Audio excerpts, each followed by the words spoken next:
Rhapsody of realities. आज Friday 10 दिसंबर 2021।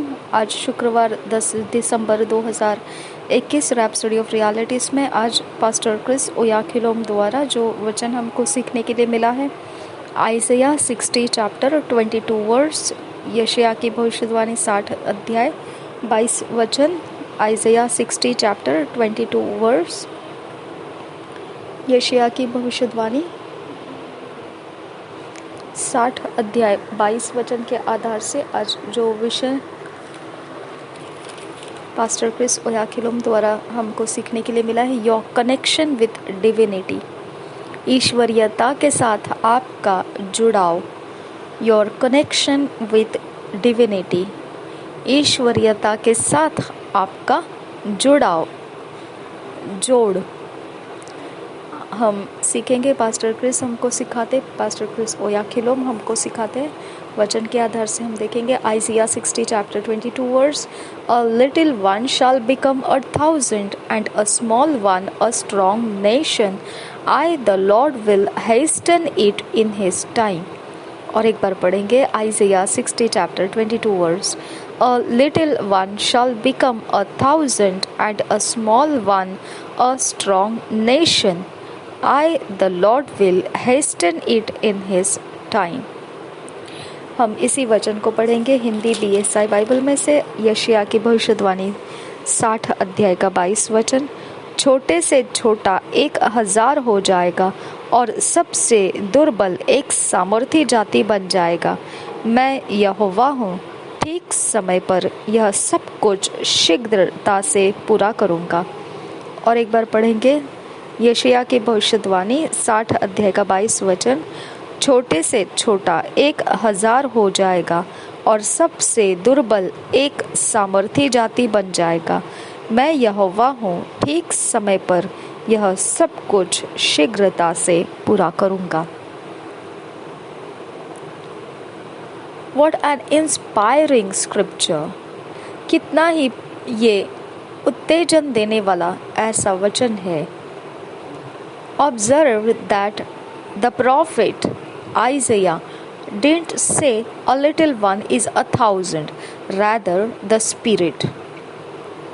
देखिए यहाँ पर ध्यान देकर देखिए ये कितना ही प्रेरणा देने वाला वचन है। ध्यान देकर देखिए कि जो भविष्यद्वक्ता यशायाह है उसने ऐसा नहीं कहा एक छोटा सा 1,000 होने वाला है, ऐसा नहीं कहा। उसने यह पवित्र आत्मा के बारे में कहा। So accurately puts it, he says, जो पवित्र आत्मा है वो सही ढंग से इसको हमारे समझ के लिए देता है। वो इस प्रकार से है, a little one shall become 1,000। यहाँ पर ठीक तरह से हम देखेंगे तो यहाँ पर छोटे से छोटा 1,000 हो जाएगा ऐसा कहा है।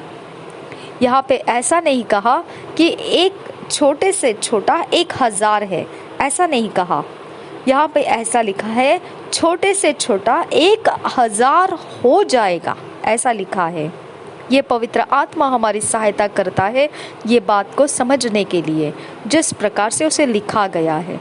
It does spell growth, change, going from one level to another. तो ये वो बात दर्शाता है जो प्रकार से कहा जाएगा तो उन्नति का, बदलाव का, आगे बढ़ता हुआ, एक स्तर ऊंचा होता हुआ दूसरे स्तर पर पहुंचता हुआ, ये तरह का वो दिखता है। That means when a little one is said to be little, it's talking about 1,000। इसका मतलब यह बनता है अगर कोई एक छोटे से छोटे के विषय में बात करना शुरू करता है तो वह निश्चित में बात कर रहा होता है 1,000 की गिनती को सामने रखते हुए। Imagine how big that is। Proof positive that the Lord is ever interested in our growth and prosperity। और आप इस बात के विषय में सोचकर देखिए कि वो कैसे प्रकार से बातें कर रहा है कि एक बहुत बड़े बात की वो प्रतीति दे रहा है और वो भी आपको जो सकारात्मक तौर से दे रहा है। प्रभु इस प्रकार से उस बात की निश्चितता दे रहा है जिसके बारे में वो हमेशा ही अपने मन में दिलचस्पी रखता है, उसके बारे में वो आनंदित रहता है, प्रसन्नता रखता है। और वह बात छोटी सी बात नहीं है, यह बात ऐसी है कि वो चाहता है कि हम उन्नति करें और संपन्नता में बढ़ते जाएं। How would you read this and still have doubts about your greatness and prosperity being God's idea and desire? 3 John 1 chapter 2 verse says, Beloved, I wish above all things that thou mayest prosper and be in health, even as thy soul prospereth. देखिए, अगर जब आप ऐसे प्रकार के वचन पढ़ते हो कि छोटे से छोटा भी 1000 हो जाएगा, मतलब बढ़ती होने वाली है, वो एक ही स्थान पर रहने वाला नहीं है, वो एक ही दर्जे पर रहने वाला नहीं है, उसका दर्जा बढ़ते जाने वाला है और हजारों की गिनती में वो एकत्रित होने का वो एक छोटा मात्रा है। तो इसका आप विश्वास क्यों नहीं करते हैं? इस महानता के विषय में और संपन्नता के विषय में फिर आप संदेह क्यों रखते हो, जबकि परमेश्वर की योजना है ये, और वही तो उसके बारे में युक्ति लगाया है और इच्छा भी करा है इसके विषय में उसने। और ये बात हम पढ़ते हैं यूहन्ना के तीसरी पत्री और उसका 1 अध्याय का 2 वचन में लिखा है। हम पढ़ेंगे उसको। यूहन्ना की तीसरी पत्री, उसका तीसरी पत्री, उसका 1 अध्याय का 2 वचन। यूहन्ना की तीसरी पत्री, उसका 1 अध्याय का 2 वचन। हे प्रिय, 1 अध्याय का 2 वचन। हे प्रिय, मेरी यह प्रार्थना है कि जैसे तू आत्मिक उन्नति कर रहा है वैसे ही तू सब बातों में उन्नति करे और भला चंगा रहे, क्योंकि अब भाइयों ने आकर तेरे उस सत्य की गवाही दी जिस पर तू सचमुच चलता है, तो मैं बहुत ही आनंदित हुआ। और एक बार पढ़ेंगे यूहन्ना की तीसरी पत्री 2 वचन।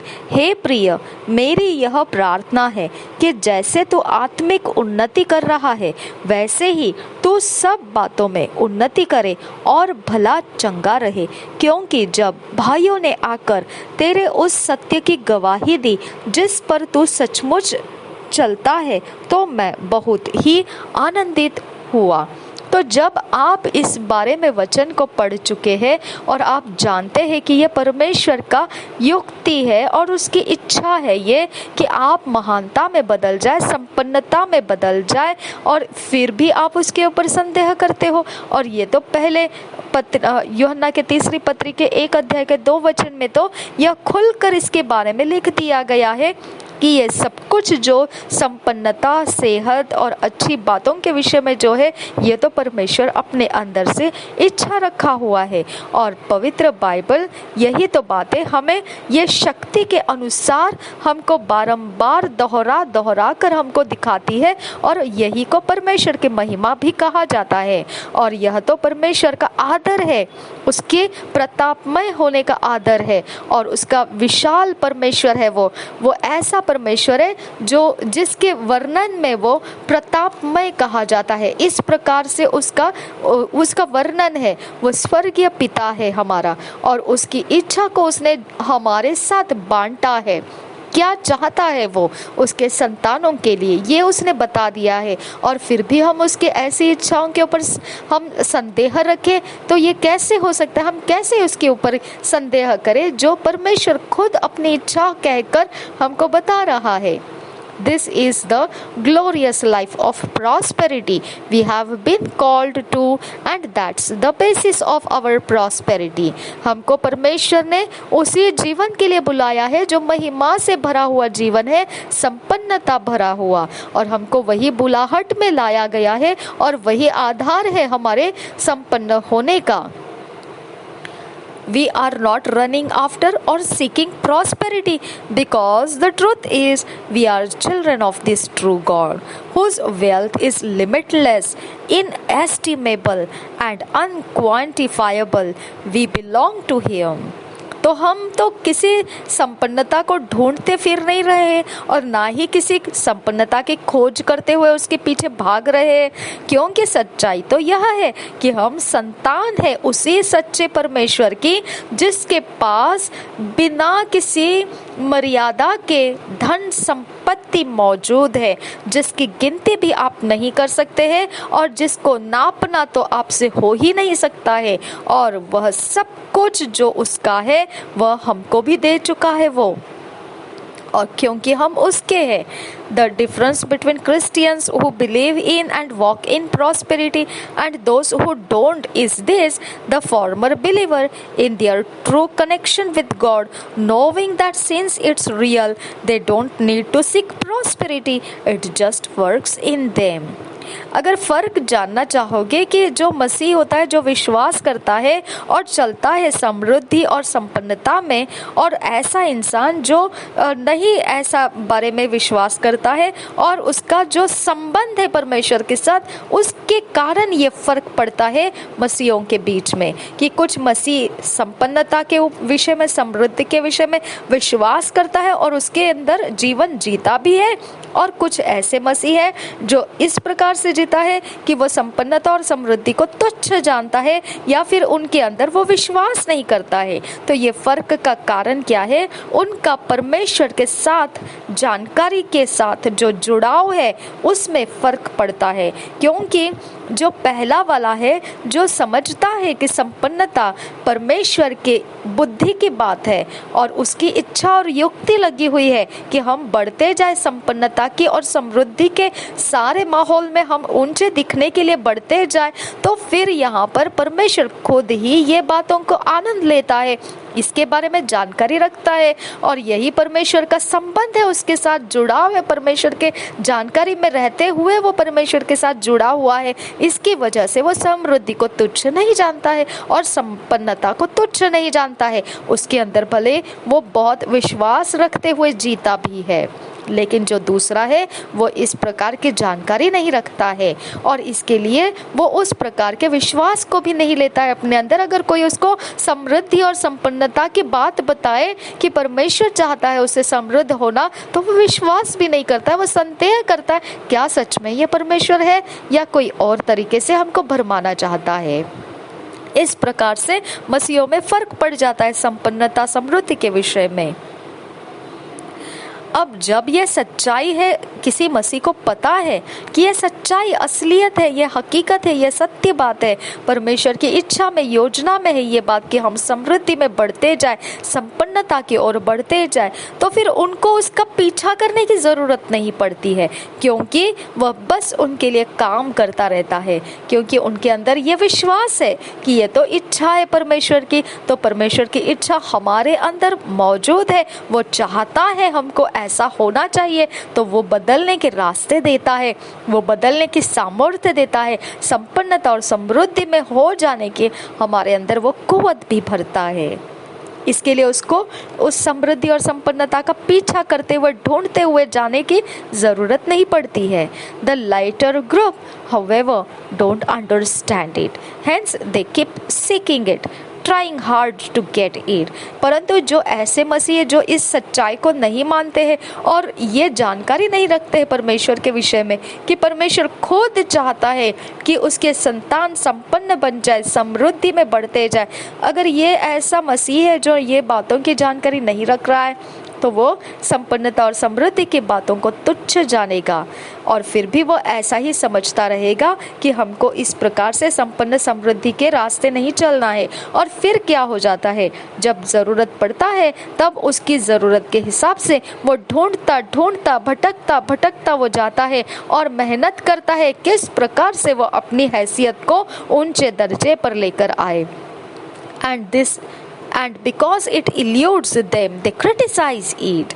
और फिर वो उनको थका देता है, उनकी शक्ति को, बल को ख़त्म कर देता है, उनका ढूंढना इतना उनको बेजार कर देता है, उनके मेहनत कष्ट का समय बढ़ता ही जाता है। और फिर क्या करते हैं वो लोग, वो उन लोगों को बहुत ज़्यादा बुरा भला कहने लगते हैं जिनके पास संपन्नता समृद्धि आसानी से दिखाई देती है।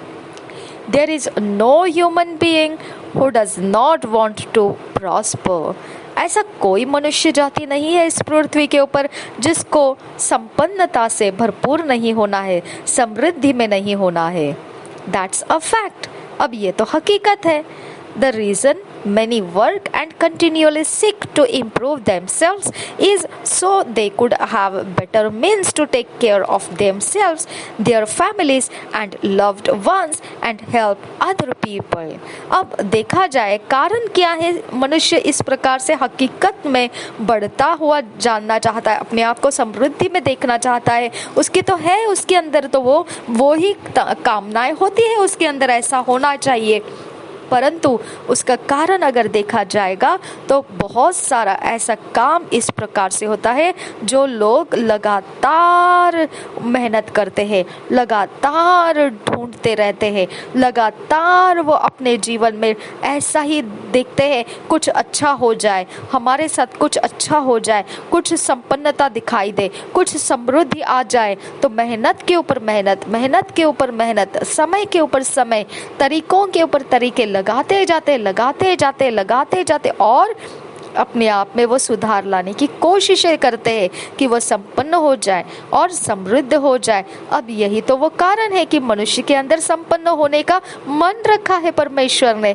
और फिर उसके बारे में अगर कहा जाए तो ऐसा क्यों करता है, तो वो बताएगा आपको कि इससे मेरे जीवन की हालात में सुधार आ जाए, मेरे जीवन के तरीकों में आसानी आ जाए, मैं देखभाल करने में आसान हो जाऊंगा और मेरे साथ मेरे परिवार, मेरे प्रियजनों को आसान हो जाएगा और मैं दूसरों को भी, सारे लोगों के बीच में मदद कर पाऊंगा। ये उसका कारण बता सकते हैं वो। Every human person wants to be able to do something not only for himself but for others, and that's prosperity. अब देखिए हर एक मनुष्य के व्यक्तिमत्व में आप देखेंगे तो चाहत रखता है कि वो चाहता है कि वो कुछ कर जाए ऐसा जो वो खुद के लिए भी फायदेमंद रहेगा और वो दूसरों के लिए भी। वो सिर्फ अपने अकेले की नहीं सोचता है। तो फिर इसका मतलब क्या बना? उसी को तो कहते हैं समृद्धि और संपन्नता। Study the truths of God's word and accept its simple message with faith in your heart. अभ्यास कीजिए परमेश्वर के वचन के सच्चाई का और ग्रहण कर लीजिए। बहुत सीधे सरल भाषा में ये संदेश है, विश्वास के साथ उसको हमने अपने हृदय में ले लेना है। Read about men and women described to us in the Bible who were prosperous, influential, powerful, successful, and served God in righteousness till their days were over. They had a great life all the way. देखिए जब Bible आप पढ़ते हो तो इन्हीं मनुष्य के बारे में पढ़ते हैं आप ध्यान से पढ़िए। इन्हीं स्त्री और पुरुषों का वर्णन किया हुआ है पवित्र बाइबल में, जो बहुत ज़्यादा समृद्धि पाए, बहुत ज़्यादा उनके अंदर का प्रभाव लोगों के जीवन के ऊपर आया और सामर्थ्य और शक्ति और सफलता उनके रास्ते थे। और फिर वो परमेश्वर का सेवा धार्मिकता के साथ करते रहे जब तक वो इस पृथ्वी के ऊपर जीवन जी रहे थे।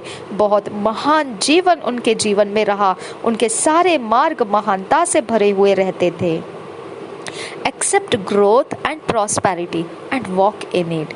साधारण शब्द में कहा जाए तो बस आप स्वीकार कर दीजिए अपने अंदर कि आपको बढ़ोतरी की ज़रूरत है, उन्नति की ज़रूरत है, और संपन्न और समृद्ध होना भी आपका उन्नति ही कहा जाता है, और उसके अंदर आप चलिए। It's a function of our connection with divinity. यह तो हमारे अंदर का एक क्रियाशील होना है जो परमेश्वर के साथ, ईश्वरीय जोड़ के साथ हम जुड़े हुए हैं। ये तो हमारे अंदर का क्रियाशील होना होता ही है। फिर थैंक यू जीसस, धन्यवाद करते हैं पिता परमेश्वर, आपने सिखाया हुआ ये समय खुदा हम धन्यवाद करते पास्टर क्रिस ओयाखिलोम द्वारा जो वचन हम तक पहुंचाए, हम उनको आशीषित करते। हमें समृद्ध होना, संपन्न होना रास्ता दिखाया तूने, तुझे धन्यवाद करते। हमारे अंदर तेरी शांति मौजूद है, तेरा आनंद मौजूद है, तू चाहता है वो सारे रास्ते हमारे अंदर मौजूद है। तूने कभी हमें त्यागा नहीं, कभी छोड़ा नहीं। तूने हमारा जीवन हमेशा आनंद से और भरपूरी से भर कर रखा। हमारे अंदर तूने अपने आत्मा की आग भर कर रखी। हमें कभी पिता परमेश्वर तुझसे अलग जाने नहीं दिया, बल्कि ये सारे वचन दे देकर खुदा परमेश्वर पूरे साल भर हमारी रखवाली की। ये सारे तेरे भले कामों के लिए और पास्टर क्रिस ओयाखिलोम का नेटवर्क जो हम तक पहुंच रहा है उसके लिए हम बहुत बड़ा तुझे धन्यवाद करते हैं। सारे भले कामों के लिए अपने बल ताकत के साथ हम तुझे धन्यवाद करते हैं। नासरी यीशु के नाम में हम तुझे धन्यवाद करते हैं पिता परमेश्वर। हमारे धन्यवाद को कबूल कर पिता। नासरी यीशु के नाम में मांगते हैं पिता, सुन और कबूल कर। आमीन आमीन आमीन।